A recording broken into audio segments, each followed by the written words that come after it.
Ok, je pense pouvoir dire sans trop de problème que ça va être mon épisode préféré de la série. C'est pas impossible de toper ça, mais ça me surprendrait par la suite, puisque c'est une grande confrontation finale, tout simplement, avec les moyens qui sont mis, la puissance des échanges entre personnages, et c'est juste extra. J'ai vraiment rien de spécifique à rajouter là-dessus. Donc merci, au revoir. Bon, on va faire le détail avec donc nos héros qui s'apprête à attaquer le château de Dracula alors que la lune rouge se pointe. On voit la colère de Dracula qui se prépare à les recevoir, tandis qu'il se prépare à sortir de la bibliothèque avec Saifa super classe qui crée un ascenseur en glace. Avec un moment assez drôle après, puisqu'elle le balance, donc ce gros ascenseur qu'elle a créé au loin, pour... pour faire plaisir à Trevor en disant je voulais pas que ça fonde et que ça gaspille les livres et qui sont à l'intérieur. C'est très prévenant de ta part, c'est très marrant, tu penses pas et sur le coup tu te dis ah oui mais c'est logique et c'est très sympa en fait. C'est ce petit détail à la con qui n'a l'air de rien mais qui appuie le peu de relations qu'on a instauré entre ces personnages pour bien dire que voilà, on se prépare au combat chacun notre tour, à Lucard pour lequel on essaie aussi d'être un peu prévenant en disant tu te sens prêt, tu dis pas vraiment mais il le faut. Ainsi, ils surgissent à l'intérieur du château pour se battre en stoppant un petit peu le combat entre les soldats de Carmilla et ceux de Dracula. Ça leur donne un objectif commun. Et oui, c'est la putain de classe, puisque bon, déjà, chacun montre ses talents avec différents types de combats, c'est vif, c'est super bon, et avec aussi la musique ultra iconique des jeux Dracula par-dessus, et c'est moi.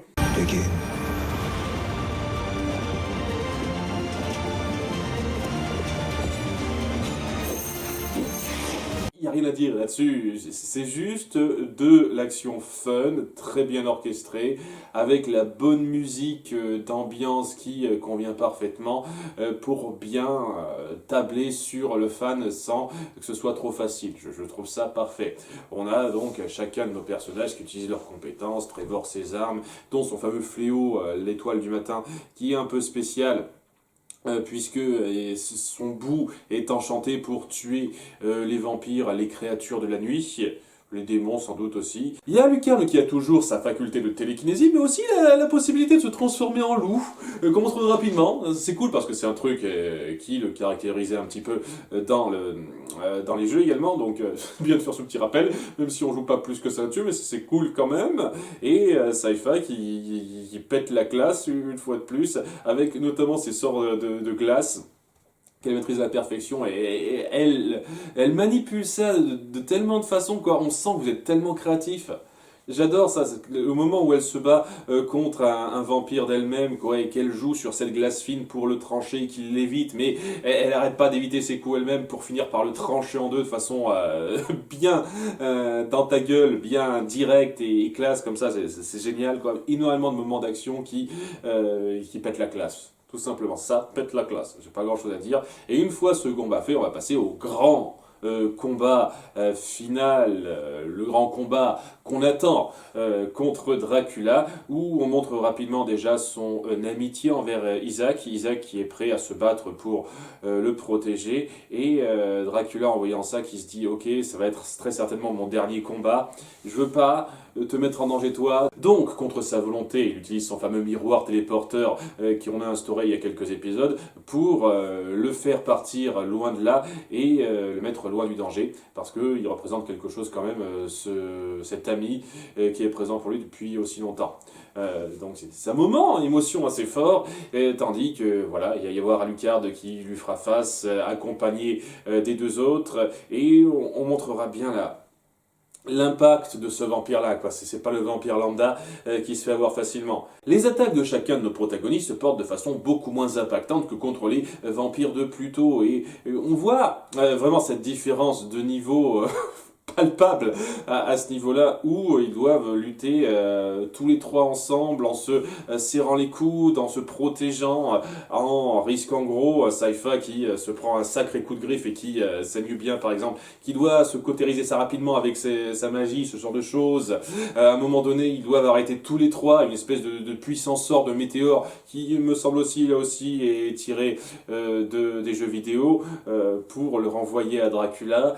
C'est énorme. C'est de l'action énorme et c'est clairement le point positif le mieux réussi de cette série. Maintenant que j'ai pris un peu le temps de voir ça, je vois difficilement quelque chose battre ça. Pour l'instant, c'est vraiment l'action qui est menée de main de maître quand on y met les moyens et c'est le moment pivot, le pic pour l'instant, cette partie-là.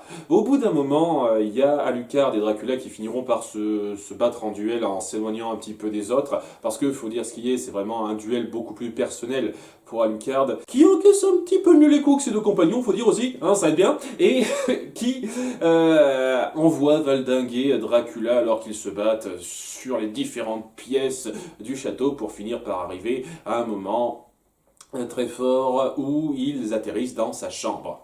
Je sais pas s'il a fait exprès de l'amener là pour lui faire revivre ce moment, pour lui raviver ce souvenir-là, mais en voyant la chambre de cet enfant qu'il a élevé pendant 20 ans avec l'amour de sa vie, il finit par se rendre compte d'où sa folie la conduit, d'où cette espèce de sentiment de suicide qu'il met en place, quelque chose qu'on appuie depuis pas mal d'épisodes, même Godbrand s'en est rendu compte donc.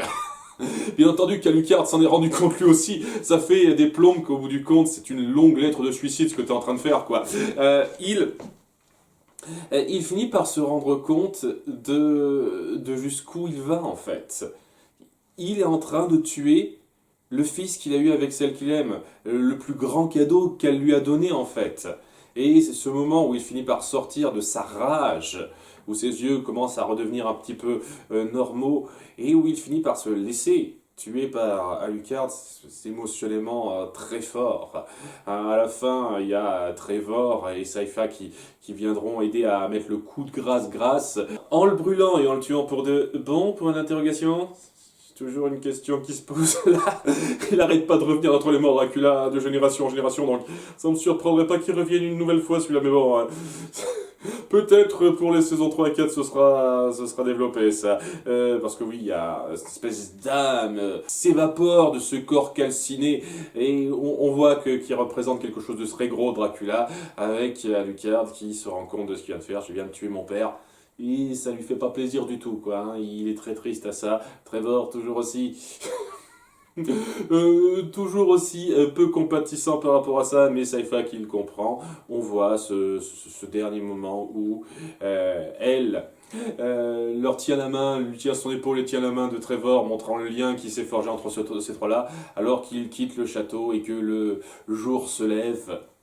Les ténèbres sont parties, symbolisme facile mais efficace, et c'est un épisode ultra prenant et qui n'a presque rien à redire.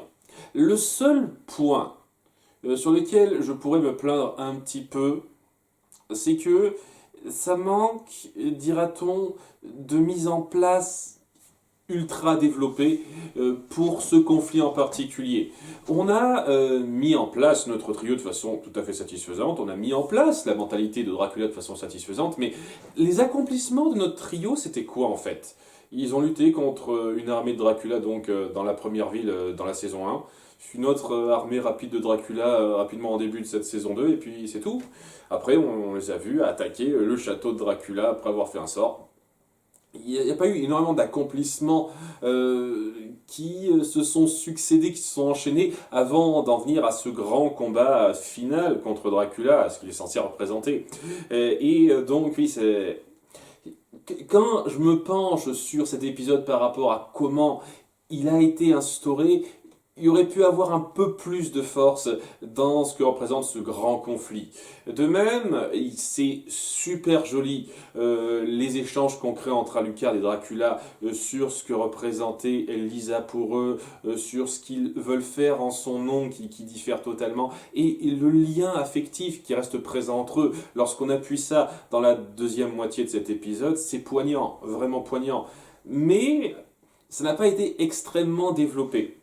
Ça a été suffisamment développé dans la considération des personnages, et c'est un truc largement supérieur à ce qu'on a fait dans la série She-Ra par rapport à la relation entre Ténébra et ses deux filles d'adoption qu'on n'a pas des masses montrées avant de forcer le drame à quelques moments. Là, on a suffisamment montré comment la perte de Lisa les a affectés et comment ils considéraient ça, mais ça manque d'illustration, comme dans She-Ra, ça manque d'illustration forte de ces temps passés ensemble. de la relation romantique entre Lisa et Dracula et tout simplement de la relation entre Alucard et ses parents. Quelques flashbacks là-dessus, je vous jure, ça aurait rendu ça encore plus puissant et poignant. Parce que ça l'est déjà très bien, hein, vraiment. Et c'est la seule chose que j'ai à dire, c'est que ça manque un tout petit peu de puissance, parce qu'il y a certaines choses qui auraient mérité d'être un peu plus instaurées avant. Mais c'est tout. En dehors de ça, l'impact émotionnel reste fort, l'action dépote à fond, quoi, très variée, très vive, ça vous prend aux tripes. Il y a une signification tout à fait forte, une symbolique très simple mais parfaitement réussie, très efficace dans beaucoup de visuels autour d'Alucard et Dracula. C'est excellent en termes de mise en scène, en termes de symbolique et la signification de fin où notre héros parte vers le soleil levant, c'est excellent, c'est excellent. Il y a tellement d'imagerie qui vous parle, qui vous impacte directement, que ça en fait un épisode un must incontournable, qui termine le conflit sur les chapeaux de roue. Bah non, et je vois difficilement, comme je dis, un épisode dépasser ça. Les petites réflexions qu'il y a derrière, c'est que ça va être quoi la fin de cette saison 2 et surtout ça va être quoi les saisons 3 et 4. Parce que bon, j'imagine qu'on peut continuer avec Carmilla en tant que nouveau grand boss. Tout à fait possible. Mais bon, elle n'est pas aussi puissante que ne l'était Dracula dans cet épisode 7, ça me surprendrait, à moins qu'on mette en place un truc spécifique pour ça. Donc je sais pas trop. Et oui, il reste quand même un épisode de cette fin de saison 2. Est-ce que ça va juste être pour amener ça, ou est-ce que ça va être une sorte de semi-épilogue, mais pas trop, vu qu'il y a 2 autres saisons après, je ne sais pas. Je ne sais pas, c'est difficile à dire. Je reviens un peu sur un commentaire, 2-3 commentaires que j'ai lus sur le fait que les saisons 1 et 2 se suffisent et qu'à partir de la saison 3 c'est pas génial. Pour l'instant, je peux pas dire, hein, j'ai pas vu. Hein, en plus, j'ai même pas vu la fin de la saison 2. Mais c'est clair et net que ces saisons 1 et 2 semblent vraiment s'autosuffire à 2-3 détails près. Donc, on verra. Hein. Au moins, si ça devient vraiment nul par la suite, puisque certains semblent l'indiquer en commentaire, mais ça je me ferai ma propre opinion, nous sommes déjà d'accord, si ça devient vraiment nul par la suite, je pourrais quand même conserver que les 2 premières saisons peuvent très bien s'autosuffire et faire un tout plutôt réussi, hein, bien réussi. En tout cas, il reste quand même à voir la fin de la saison 2 juste après. À bientôt pour l'épisode 8. Bye!